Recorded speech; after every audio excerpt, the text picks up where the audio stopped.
Bienvenidos. Hoy vamos a ver una patología altamente frecuente en ginecología, la miomatosis uterina, la presencia de miomas en el útero femenino.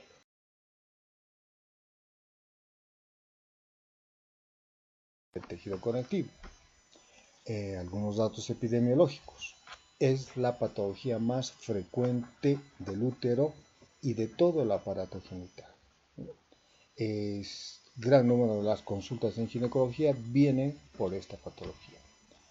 Tiene una alta frecuencia, ¿no? Entre un 25 hasta un 40% de las mujeres, y en razas como la raza negra americana, ¿no? Se ha encontrado hasta un 50%, o sea, una de cada dos mujeres suelen presentar miomatosis uterina. Es una patología que se va a manifestar entre los 35 y 50 años, ¿no? En el periodo que se acerca al climaterio, ¿no? Y en el climaterio mismo, y muchas veces confunde su misma sintomatología.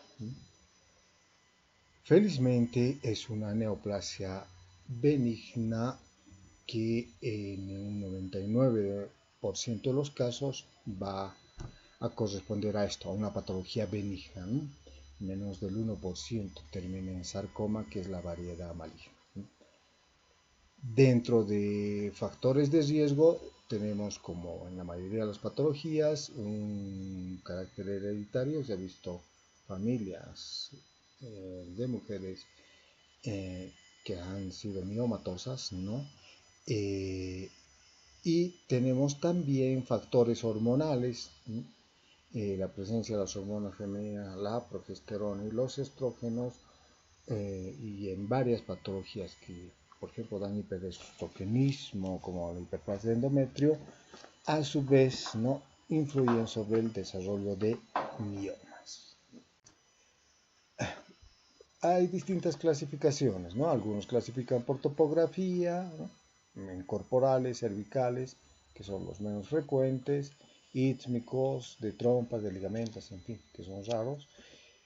Otros por su composición histológica, leomiomas, si son dependientes del músculo liso, en fibromas, si son dependientes del tejido conectivo, y en fibroleomiomas si son dependientes de ambos tejidos, ¿no? Otros les gusta clasificar por el número, ser uno, únicos o múltiples, ¿no? Por su forma suelen ser sésiles, también pueden ser pediculados, ¿no? Y también los clasifican por su tamaño, ¿no? Pueden ser microscópicos o gigantes, ¿no? Se dice que un mioma de más de 10 kilos o a partir es gigante. Ubicación. Esta clasificación es la que nos interesa. Es importante porque es la que va a causar los síntomas que van a determinar, ¿no? El que acuda a la paciente y que tengamos que ofrecerle un tratamiento, una solución. Los miomas submucosos, que son los menos frecuentes, 5%, los miomas subserosos, un 55%, que son los palpables, y los miomas intramurales, un 40%. Son de baja frecuencia, menos del 5%, los de cuello. Vamos con los primeros, los submucosos. Los submucosos, acá podemos ver, ¿no? Estos van a desarrollarse en el endometrio, ¿no? Y van a deformar el revestimiento endometrial del útero. Estos son los que provocan hemorragia, ¿no? Y en algunos casos logran, como se ve acá en la figura, ¿no? En la parte inferior, logran formar un pedículo, y con las contracciones del cuerpo uterino suelen protruir a través del cervix, suelen prolapsarse, se quedan de otra forma, y van a determinar lo que se conoce como un mioma abortado. Van a exteriorizar hacia vagina, gran parte del tejido miomatoso. Les decía que estos son los que sintomáticamente más hemorragia presentan. Los intramurales son los que están desarrollados en el espesor del miometrio, como pueden ver aquí uno, el otro, este otro. Crean generalmente una masa pélvica simétrica y si van creciendo, ¿no?, van a ir aumentando el útero de tamaño, pero también de forma simétrica. Van a dar síntomas en función a su tamaño. Cuando son muy pequeños, como estos, muchas veces suelen ser solo hallazgos ecográficos y son asintomáticos. Cuando ya son de buenas dimensiones, sí pueden dar síntomas, sobre todo de compresión con órganos vecinos, vejiga, recto por atrás, ¿no? Y dar sintomatología en estos órganos, ¿no? Polaquiurias, ¿no?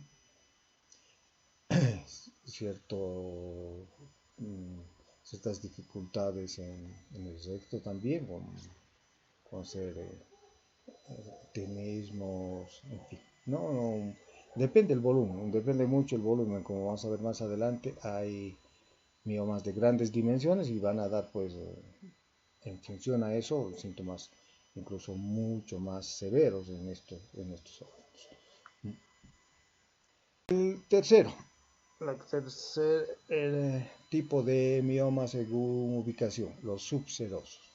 Los subserosos, ¿no?, están por debajo de la serosa del útero, ¿no? Son los que deforman todo el cuerpo uterino y los que vamos a verificar esas deformidades, esas irregularidades en el examen bimanual. En el examen ginecológico suelen palparse estos miomas subserosos y en algunos casos también, igual que lo que mencionábamos en los submucosos, suelen generar un pedículo, el cual puede torcerse y producir isquemia, necrosis y obviamente intenso dolor, ¿no?, en la paciente. Es un tipo de mioma, cuando se ha torcido, que puede generar un abdomen agudo de etiología ginecológica. El dolor peritoneal por la torsión es intenso. Histológicamente, pues, que nos van a mostrar células de músculo liso, ¿no?, con apariencia fusiforme, un gran aumento de la mitosis y en algunas ocasiones se puede mostrar ciertas degeneraciones de este tejido de nueva formación. Entre los procesos degenerativos del mioma se han encontrado degeneraciones hialinas, degeneraciones quísticas, degeneraciones mixomatosas, degeneración grasa, en muchos casos se calcifica, en otros suelen necrosarse, sobre todo los submucosos, ¿no?, o bueno, los que tienen pedículo, como les explicaba, también los subserosos, ¿no? Suelen pasar por procesos de infección y supuración, sobre todo el submucoso abortado. Se dan cuenta que por los gérmenes que hay en vagina, este mioma que ya está ubicado ahí va a sufrir seguramente una sobreinfección, ¿no? Y tenemos la degeneración roja, que es propia del embarazo. Cuando tengamos embarazadas con esta patología, vamos a tener que tener presentes que no hagan una degeneración roja, que también simula un abdomen agudo, ¿no?, y es un cuadro de dolor abdominal que seguramente nos va a preocupar en el manejo de esta embarazada. Y finalmente la degeneración sarcomatosa, que vire hacia la característica maligna este mioma. Los sarcomas, ¿no?, son la variedad maligna de los miomas, pero como se dijo en un principio, felizmente de muy bajo ciento. Vamos a ver su casuística más adelante. Se suelen encontrar desde el punto de vista histológico, ¿no?, variedades infrecuentes del leomioma. ¿No? Hay el leomioma celular, hay leomiomas epiteloides, también se ha encontrado, el leomioma simplástico o atípico, ¿no?, el leomioma semejante a un neurilenoma, un leomioma vascular, que básicamente son las paredes de los vasos, un leomioma benigno metastizante, ¿no?, y un leomioma peritoneal diseminado, ¿no? Pues son patologías muy infrecuentes, ¿no? Signos y síntomas. Ya veníamos adelantando. Si son pequeños, van a ser asintomáticos. Se puede decir que pequeño es menos de 2 centímetros. Y se ha visto que hasta un 20% de las mujeres, ¿no?, pueden tener un mioma pequeño y nunca haber tenido ningún síntoma. En muchos casos, se decía, suelen ser hallazgos ecográficos, ¿no?, y que, bueno, no amerita mayor preocupación más allá de hacerle una observación y un seguimiento para ver que no crezca, ¿no? Van a provocar alteraciones menstruales, todo tipo de ginecorragias, ¿no?, desde menorragias, menometrorragias, en fin, dependiendo sobre todo de su ubicación. Decíamos que los que más producen ginecorragia y en sus distintas variedades son los submucosos.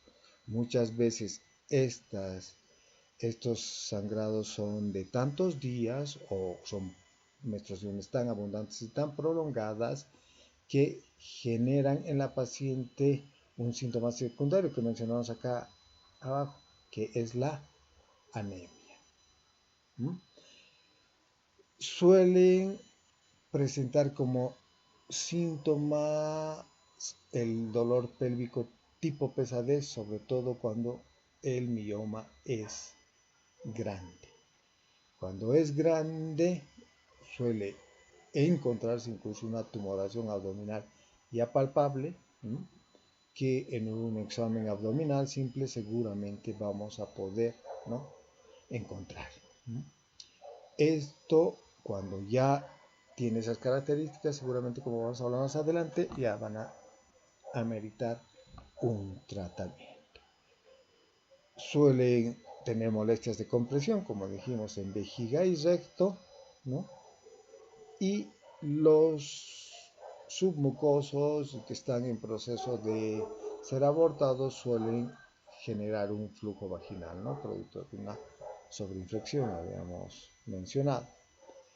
Suele ser motivo de consulta de una paciente infértil o estéril, que nunca ha tenido hijos, ¿no?, la presencia de un mioma. Entonces, muchas pacientes vienen por esto, por esterilidad o por infertilidad, y resulta que la patología que la está provocando suele ser un...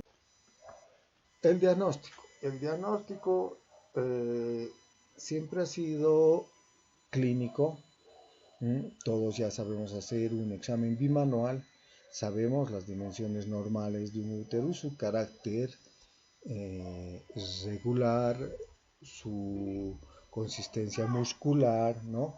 Y pues si encontramos un útero más grande, de bordes irregulares, de consistencia más firme, seguramente vamos a pensar inmediatamente en un mioma, ¿no?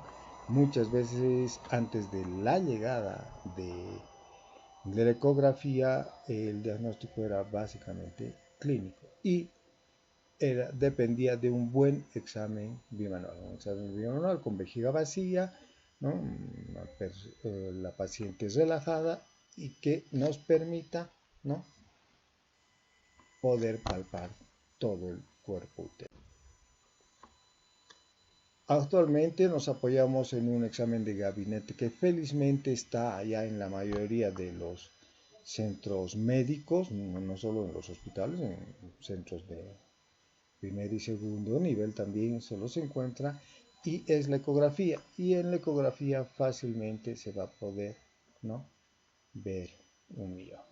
Aquí se ve el útero, aquí vemos un mioma subseroso en este caso, ¿no?, que seguramente si la palpación de esta paciente, todo este reborde ha sido notoriamente, ¿no?, grande y distorsionado el cuerpo uterino, ¿no? Y aquí está corroborado por la ecografía. A ver, dentro del diagnóstico diferencial tendremos que tomar en cuenta, ¿no?, que los tumores ováricos, cuando están bien adheridos al cuerpo uterino, pues pueden confundirnos con un mioma. Luego, los procesos adherenciales anexiales, ¿no?, posquirúrgicos generalmente, también pueden parecernos un tumor. Tumores malignos del útero, sean dependientes del endometrio o del cervix, también tendrán que entrar en el diagnóstico diferencial de los miomas, ¿no?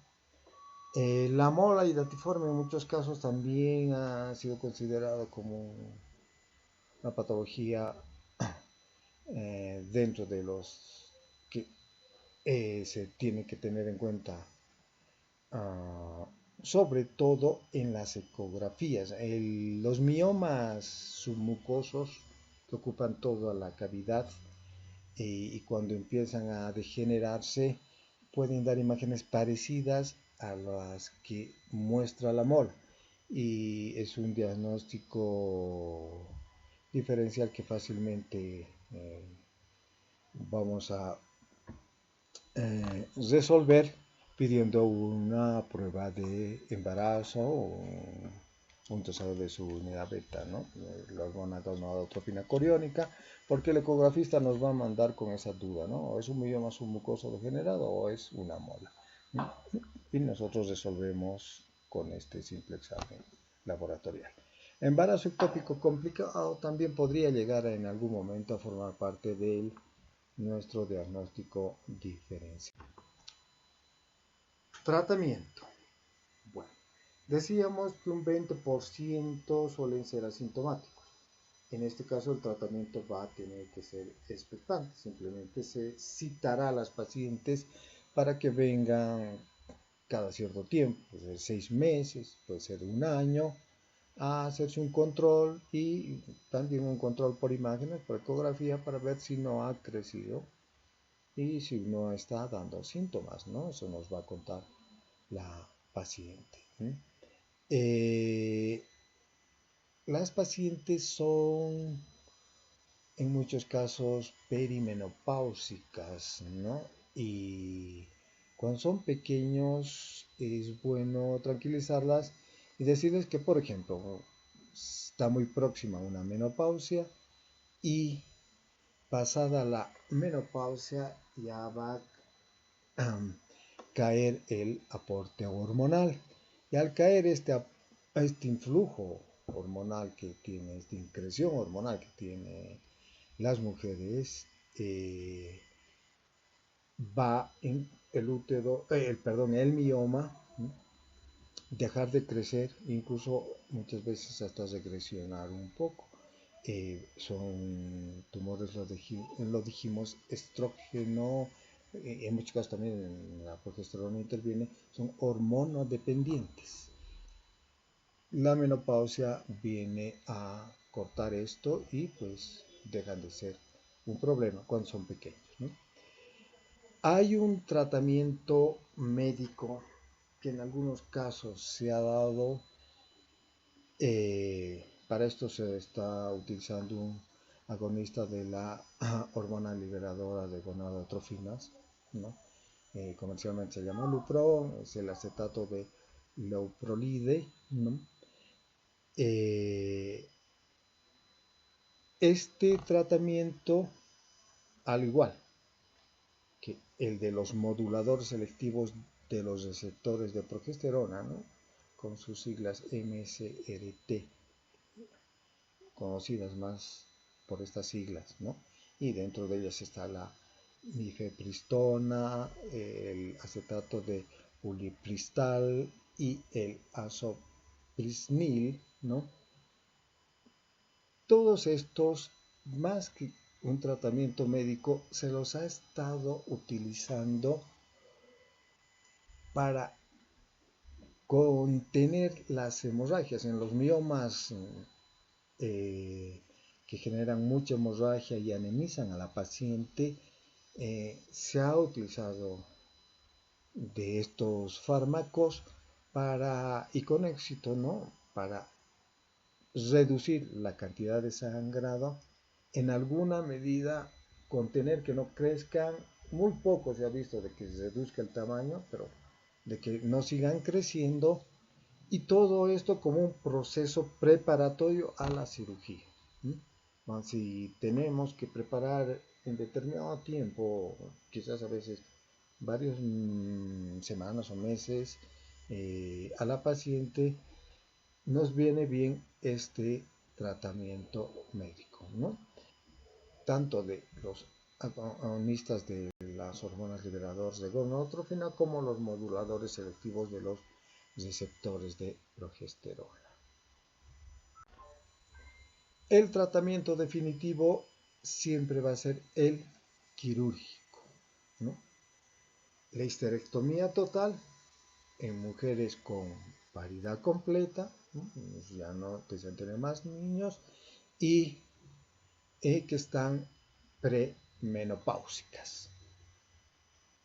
La histerectomía total más la salpingofarectomía bilateral, o sea, retirar además trompas y ovarios, se le ofrece más a las que tienen paridad completa y son perimenopáusicas. A las que son premenopáusicas, por decir, a una paciente alrededor de los 45 o 50 años puede ser, ¿no?, tributaria de una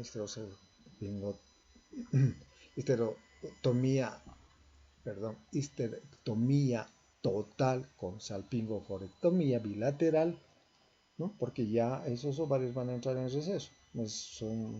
Es cuestión de un breve tiempo.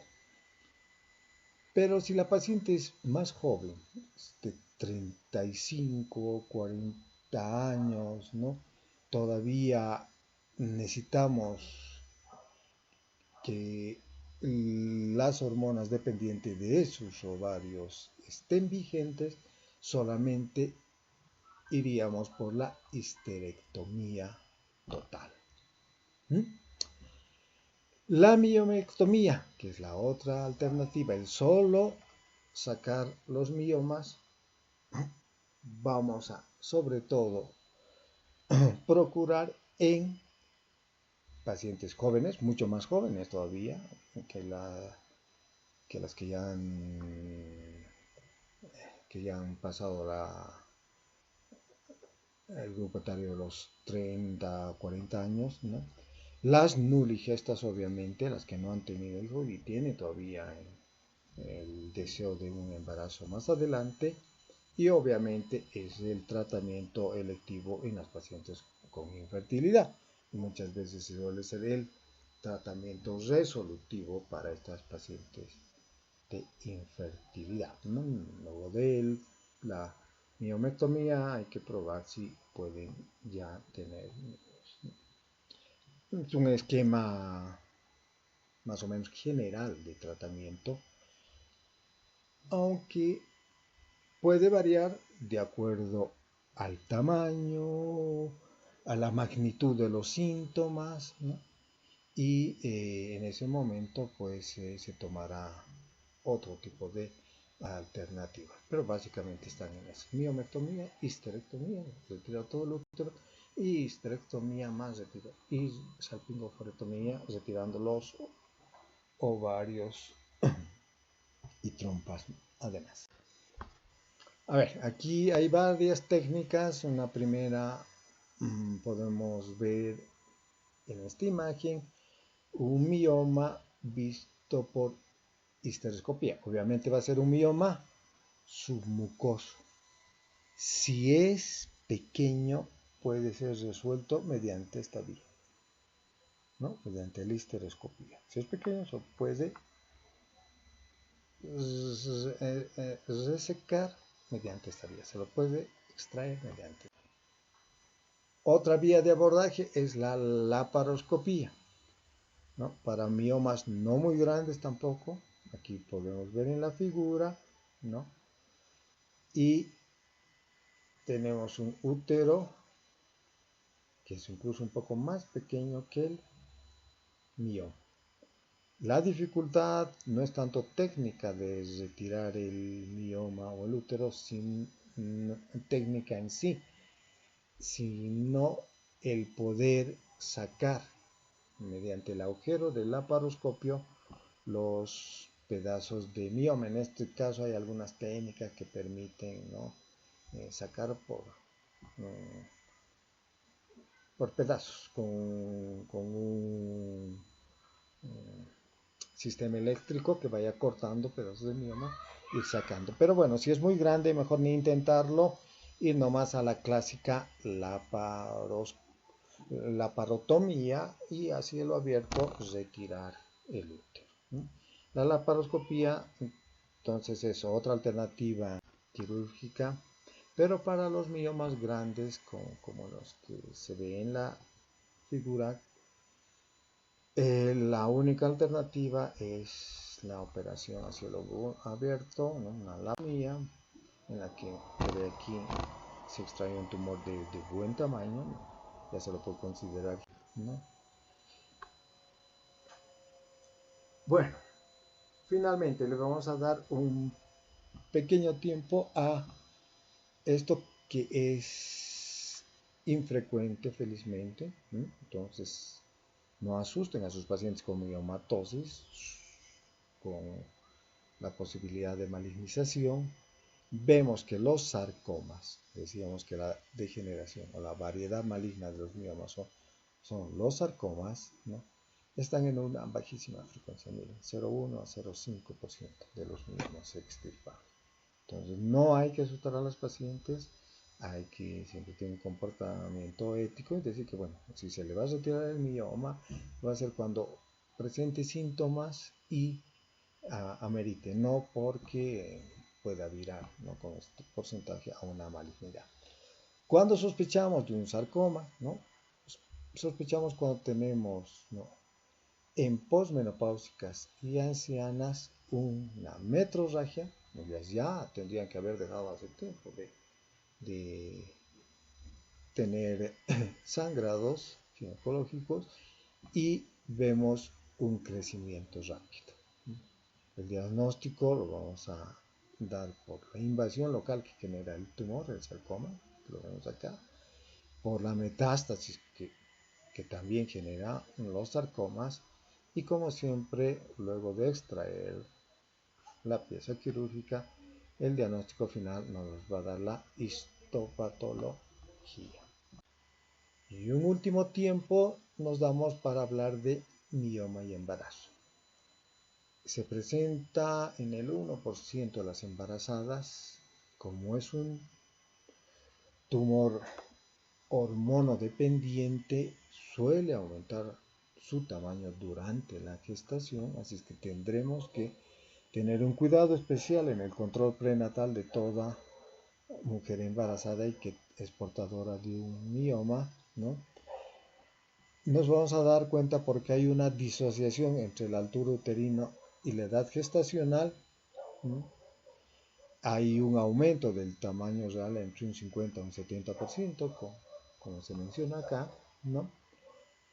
Y puede conllevar ciertos riesgos en el embarazo, como la presencia de amenazas de aborto y partos prematuros. Entonces será un embarazo de alto riesgo en el que se tendrá que pedir a la paciente mucho reposo y la presencia ante la consulta o a su médico al menor síntoma de contracción uterina, ¿no?